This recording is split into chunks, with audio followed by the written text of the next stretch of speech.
Ladies and gentlemen, our winner, the great John Sillett. Beautiful day.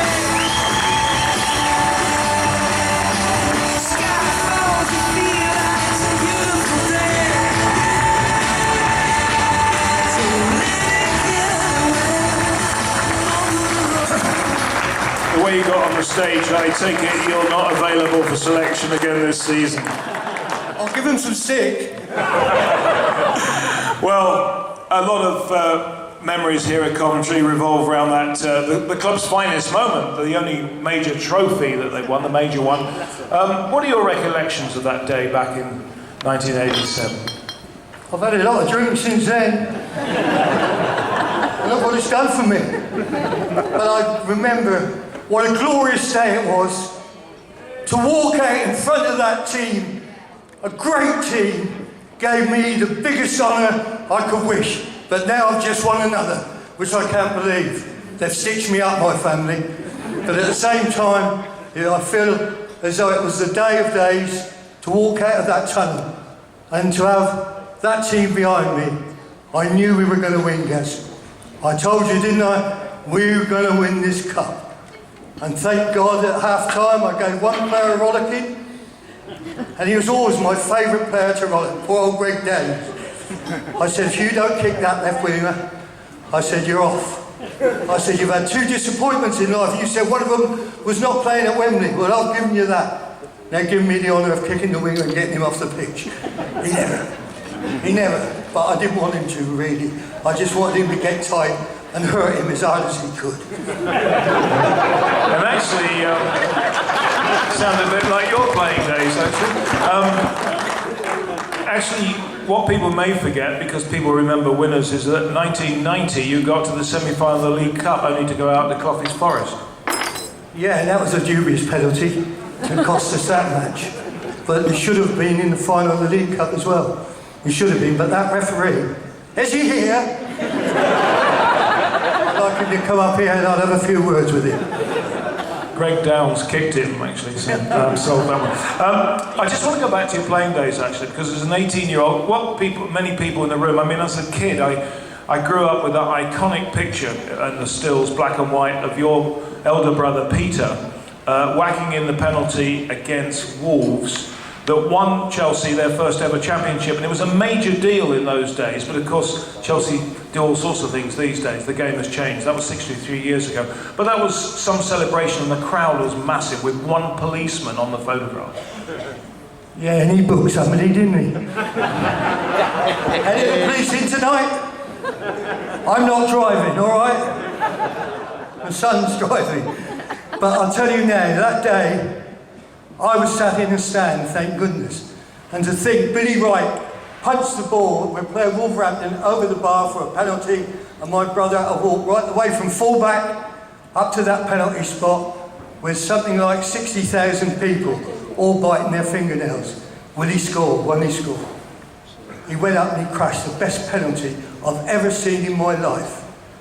What relief that was. Well done, our Pete, and God bless you. Cyril's up there with you, son. And it's worth recalling that your father, from 1931 to 1938, Charlie Sillett, who you named a racehorse after, if I'm correct, a good one, yeah, one. And Charlie played for Southampton, where you were born, of course. Your dad played top-class football. Yeah, my dad played over 100 games for Southampton, and came to his testimonial. And do you know what he done, Gary? He bought a pub, as footballers used to do that are retiring. He bought a pub in a place called No Man's Land in the New Forest, and we moved in for one day, and then he said to Mum, tomorrow I'm leaving. And he went and joined the Navy, and left Mum with 2 kids and a pub. What a good father that was. But God bless him, he got killed in the war when I was 7, and it was a hard time for my brother and myself to come up against. That's my sad moments. Well, just before we finish, of course it must be remembered you played here under Jimmy Hill, and although we talk about the greatest day in the history, the '87 Cup final of Coventry's history, this club owes so much to what Jimmy Hill did, revolutionising football in this club. Yeah. What a great manager he was. Especially to come and sign a player like me. He must have been a good judge. I don't know what of, but it wasn't football at the time when he signed me, I don't think. But no, he was a different class from any manager you could ever see. He was so far in advance of everybody, and he built Coventry up, and we all had to sing the Sky Blue song. Anybody want to sing it now? Yeah! Come on then, let's sing it. Let's all sing together. Play up Sky Blues while we sing together. We will never lose. Crown, Posh or Chelsea, United or anyone, they can't defeat us.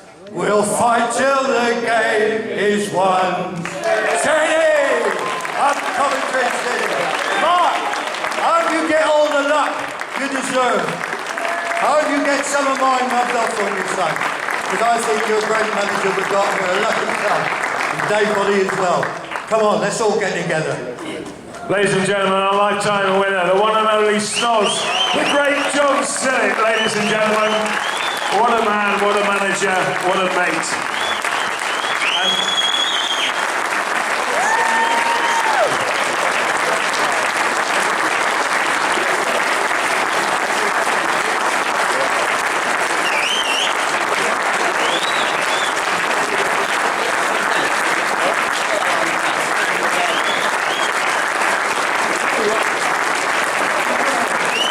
Got a few tears here, ladies and gentlemen. The old boy's a bit emotional. We love you, John. This is a great award night. Everybody agrees you deserve every inch of it. Well done. John Sillett, ladies and gentlemen.